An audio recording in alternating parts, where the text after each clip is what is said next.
Olá, bem-vindos a esse primeiro vídeo do meu canal no YouTube. Meu nome é Matheus Kasker, eu sou médico psiquiatra e trouxe aqui esse canal que na verdade eu considero um projeto chamado Raciocínio Clínico para Além do Sintoma. Para que esse canal foi criado? Qual foi o objetivo da criação desse canal? O objetivo aqui é construir um espaço de discussão, de conversa, onde nós, tanto eu quanto vocês, possamos trazer temas que, dentro desse universo de saúde mental, sejam doenças, transtornos, ou mesmo acometimento de vida e temas da modernidade, possam ser discutidos, possam ser escrutinados para uma visão que vá um pouco além da visão pragmática e objetiva, mas sem perder o rigor da ciência. Vamos falar um pouquinho sobre isso? Bem, nada melhor para um primeiro vídeo do que a escolha do tema do TDAH, o transtorno do déficit de atenção com hiperatividade, que está absolutamente em voga na sociedade moderna e é tanto falado quanto mal compreendido. Então o título desse vídeo é: o TDAH, ele é um transtorno, um sofrimento moderno ou uma alienação da vida? Vamos falar um pouquinho sobre isso? Inicialmente, a gente não pode abordar o núcleo da nossa ideia sem explicar um pouquinho sobre o que é o TDAH.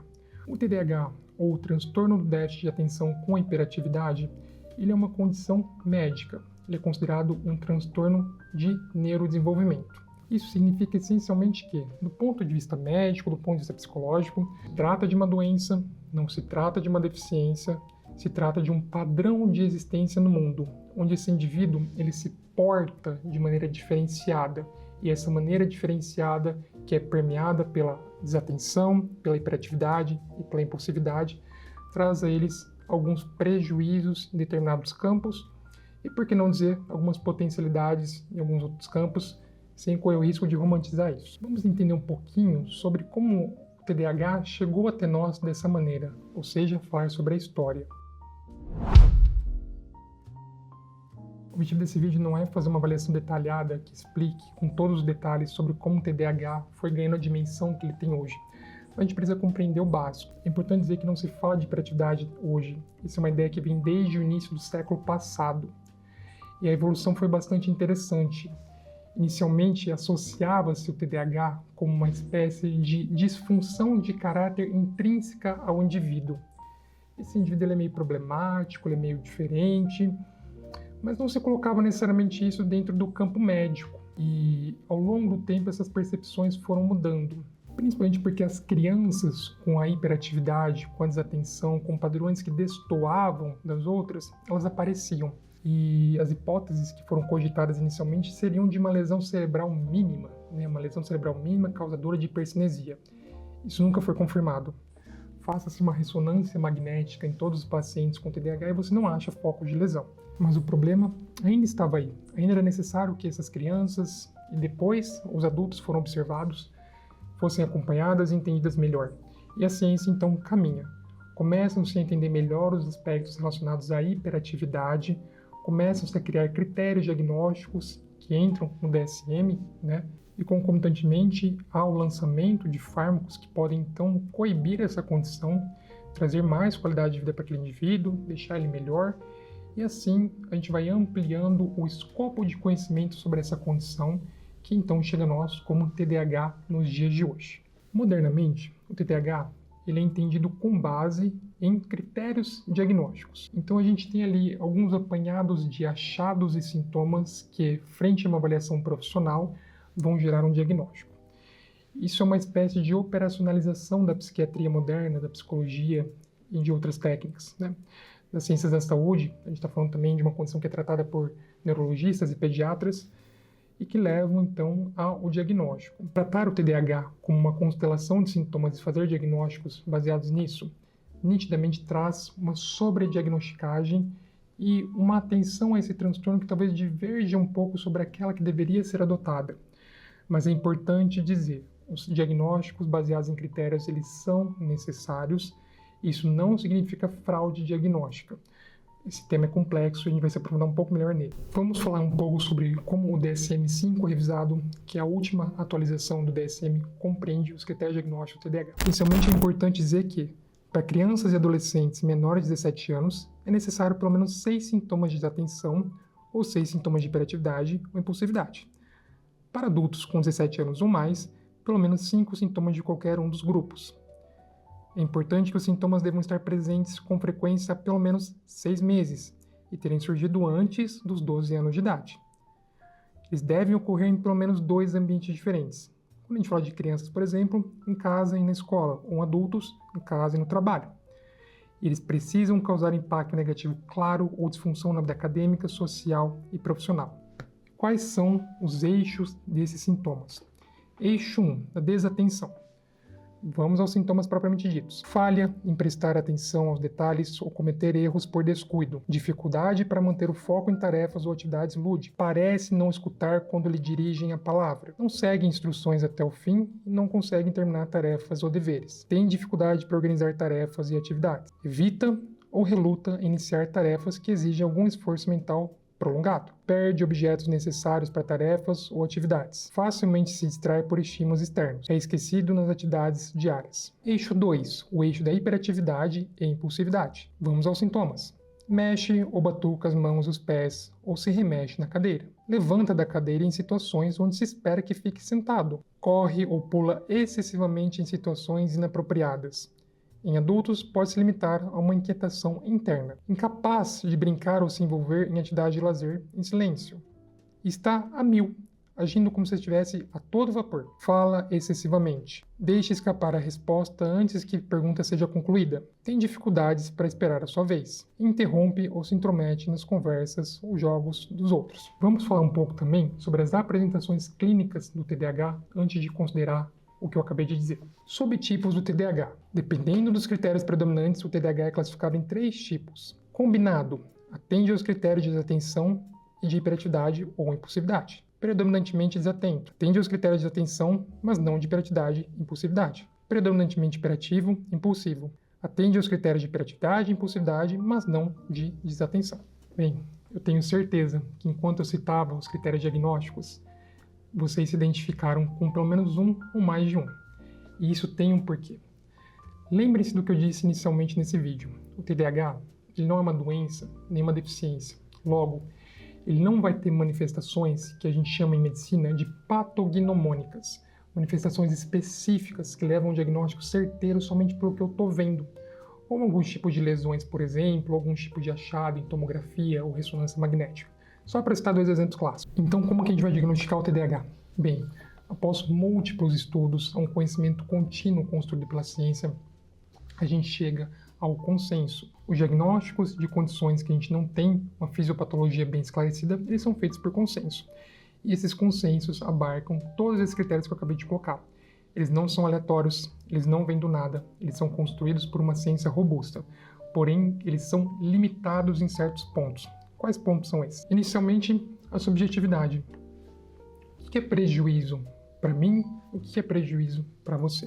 Quando que um funcionamento neurodivergente, de repente, em você vai passar batido por anos, porque você conseguiu sustentar aquilo e se modular aquilo, e em mim, de repente, aparece logo na infância por uma insuportabilidade dessa apresentação? Quando que eu posso classificar coisas simples, como se mexer demais em um critério diagnóstico de um transtorno de hiperatividade, quando isso é algo da vida? Quando eu posso classificar, por exemplo, a incapacidade de permanecer no silêncio como algo advindo de um transtorno e diferenciar isso de, por exemplo, uma pessoa que usa de repente muito o seu celular a todo momento, está acostumada a múltiplos estímulos e isso adaptou o seu cérebro a viver dessa maneira? Aqui entra o ponto central do diagnóstico TDAH. Respondendo a uma pergunta lá do começo do vídeo, TDAH, sim, ele é um transtorno, ele é uma condição médica, ele existe, ele não é uma invencionice, ele não é algo a ser menosprezado, ele não é algo a ser romantizado, mas ele necessita invariavelmente de uma boa análise clínica. E por que eu digo isso? Está muito em voga a psicometria, as avaliações psicológicas, neuropsicológicas para diagnóstico de TDAH. Eu tenho o máximo respeito por essas avaliações. Na minha prática clínica, eu as solicito, eu tenho colegas psicólogos que têm uma confiança enorme até para discutir o caso, entender melhor e trazer conhecimentos que eu mesmo não tenho. Todo profissional que trate a questão com seriedade, seja um psicólogo, um neuropsicólogo, um psiquiatra, um clínico, um pediatra, um neurologista, ele sabe que a gente não pode reduzir o diagnóstico à psicometria. a avaliação neuropsicológica, as avaliações e testes de maneira geral, os testes de rastreio, eles servem para nos orientar, mas eles não podem resumir aquele sujeito, porque existe uma dimensão que vai além disso, a dimensão da subjetividade, a dimensão da história de vida, a dimensão do funcionamento, a dimensão da memória. Será que eu me recordo bem como eu funcionava lá na infância? Isso é o que há de mais fino dentro da prática clínica e precisa ser respeitado. Agora vamos a um ponto de virada nesse vídeo. Muitas vezes eu tenho me perguntado, nesses anos de prática, por que o indivíduo chega no consultório dizendo: doutor, eu acho que eu tenho TDAH. E após algumas reflexões, eu tenho pensado o seguinte: existem dois grupamentos de sujeitos. Os sujeitos que são de fato bem diagnosticados e pertencem àquele transtorno, e os sujeitos que não pertencem àquele transtorno. Aos que não pertencem, os motivos pelos quais eles chegam ao psiquiatra me parecem bastante interessantes. Se você tem uma vida que contempla uma história um tanto quanto frustrante, que contempla uma não assunção, um não assumir do seu desejo, que te contempla a colocação numa posição que você não quer sustentar, seja um relacionamento ruim, sem paixão, sem amor, sem carinho construído, seja um trabalho que não te traz satisfação, que você faz somente pelo dinheiro, está lá todos os dias, seja um curso que você não quis fazer, seus pais pediram para você fazer, você sofreu uma pressão social para fazer, seja dentro da escola, uma criança cansada, que faz múltiplas atividades e não consegue prestar atenção, uma criança que não gosta de estar ali, que sofre com bullying e por isso cai um rendimento dela. Diversas situações acontecem que a gente precisa ter um ouvido bem atento na clínica, que nos levam a pensar o seguinte: o sujeito, submetido a situações de intensa insatisfação e pressão, ele acaba alienando-se à sua própria vida. Entra numa espécie de modo automático de viver. E aí os sintomas começam a aparecer. Eu não presto muita atenção nas coisas, eu não tenho muito tesão pelas coisas, eu não tenho muita gana. Eu vou levando, e vou percebendo esses prejuízos aos pouquinhos, que se enquadram nesses critérios diagnósticos que eu acabei de colocar, até brinquei com vocês, que vocês devem ter se reconhecido em alguns deles. E aí eu lembro que na infância talvez eu tivesse tido algo parecido com isso, e chega um psiquiatra dizendo: olha, eu tenho certeza, eu tenho TDAH. E talvez eu seja medicado com um psicoestimulante e aquela medicação por questões químicas me traga ânimo, né? Eu consigo então performar melhor, é isso, está resolvido. E vamos lá, vamos seguir a vida. Mas para onde vai essa vida? Essa vida não se sustenta. Logo, todo o quadro anterior que eu tinha recidiva-se novamente. Eu passo a me perguntar: onde foi que eu errei? Onde que esse conteúdo não está funcionando? Vamos aumentar a medicação? Vamos aumentar o treino comportamental? O sujeito continua nessa por mais tempo, se frustrando cada vez mais e se distanciando daquilo que é o ponto central que a terapêutica deveria contemplar, que é como você pode se implicar melhor na sua vida hoje. E veja bem, esses são os sujeitos que não têm TDAH de fato. Agora vamos para o segundo campo, os sujeitos que têm TDAH de fato. Eles sofrem um prejuízo, isso é real, isso não é subjetivo. Eles vão ser tratados, muitas vezes sem medicação, com suporte não farmacológico. Eles vão melhorar do transtorno, eles vão ficar bem daquilo, eles vão sentir ali um ímpeto diferente, a vida está caminhando para outros lugares. Mas até que ponto? E aqui vem um ponto central que muitas vezes a gente não para pensar na prática clínica. O sujeito com TDAH, ele também tem uma vida. Ele também pode ser passível de estar submetido a essas situações de insatisfação, de frustração, que levam ele a se alienar. E aí pode ser pior ainda, porque como ele tem o TDAH de base, isso acaba somando-se e aquela sintomatologia que estava então compensada manifesta-se novamente. Isso é um desafio gigantesco para o psiquiatra na prática clínica, para o neurologista, para o pediatra, para o psicólogo, para o psicanalista. E só pode ser contemplado com escuta, com atenção para aquilo que está acontecendo. Se eu não conheço a vida daquele sujeito, se eu não conheço a dimensão daquele sujeito, eu vou invariavelmente adotando condutas infrutíferas. Pois bem, acho que a mensagem final desse vídeo seria essa. Quando que é um transtorno? Quando que é só alienação à vida? E quando que é algo mais que o sujeito precisa falar sobre aquilo para que seja entendido? Algo mais que não implica que a gente tome decisões precipitadas sobre isso. Vamos ouvir mais, vamos ouvir esse sujeito com TDAH e esse, em frente a uma avaliação clínica de fato, a um acompanhamento adequado, conduzir aquele caso corretamente. Uma das inspirações para esse vídeo foi um livro que eu li recentemente de um psicanalista famoso chamado Contardo Caligares. O nome do livro é O Sentido da Vida. O título é bastante chamativo, mas quem for lê-lo vai acabar entendendo que ele fala sobre outra coisa. Bem, esse foi o nosso primeiro vídeo, do nosso projeto, do nosso canal no YouTube. Se você gostou, se inscreva, vai ser importante para que a gente aumente nosso alcance, para que a gente leve essa fala para mais pessoas. Comente, vai ser um prazer respondê-los embaixo. Como disse, esse é um canal de diálogo, quero conversar com vocês, quero entender e aprender com quem tem a dizer, principalmente os pacientes, né? São as pessoas que melhor precisam ser escutadas, porque são as que de fato sabem do que estão passando. Compartilhe, de repente, a alguém que interessa esse conteúdo e me siga nas outras redes sociais. Esse canal do YouTube é parte de um projeto, mas também continua no Instagram. Lá eu tenho conteúdos diários, lá eu falo mais sobre TDAH, mas não só sobre isso, sobre outras condições e práticas que versam sobre esse universo do raciocínio clínico para além do sintoma. Meu nome é Matheus Kasker, eu sou médico psiquiatra e até a próxima.